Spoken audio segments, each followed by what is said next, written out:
अस्सलाम वालेकुम, आप देख रहे हैं पीए न्यूज एचडी और मैं हूं आपके host Sadia Batool.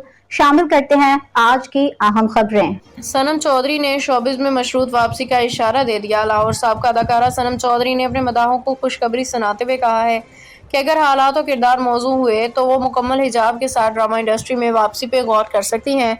Photo and video sharing app Instagram पे सवाल जवाब के एक सेशन के दौरान एक मदाह ने सनम चौधरी से सवाल किया कि क्या आप हिजाब के साथ ड्रामा इंडस्ट्री में वापस आएंगी, जिस पे साबका अदाकारा ने जवाब दिया कि अगर कोई ऐसा प्रोजेक्ट हो जो लोगों को अल्लाह के करीब लाए और मुझे अपनी हदूद के अंदर काम करने दिया जाए तो वापसी मुकम्मल हिजाब के साथ मुमकिन है। उनके इस जवाब पे मदाहों की जानिब से भरपूर पजीराई देखने में आई। एक सारिफ ने लिखा कि ऐसी बाहिजाब वापसी इंडस्ट्री के लिए मुस्बत कदम होगी, जबकि एक और ने कहा कि ड्रामा इंडस्ट्री में ऐसे बामकसद किरदारों की ज़रूरत है। सनम वापसी की खुशाइंद होंगी और वाज़ेह है कि सनम चौधरी ने कुछ साल कबल शोबिस को खैराबाद कहकर शादी और रूहानी सफ़र को तरजीह दी थी।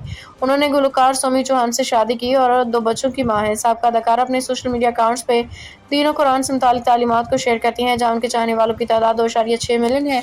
शोबिस से किनारा कशी से कबल सनम चौधरी ने मुतअद्दिद मारूफ ड्रामों में अपनी अदाकारी का लोहा मनवाया। उनकी जानदार अदाकारी, मासूमियत भरा अंदाज और मजबूत स्क्रीन प्रेजेंस ने उन्हें कम वक्त में मकबूल अदाकाराओं की सफ में ला खड़ा किया था।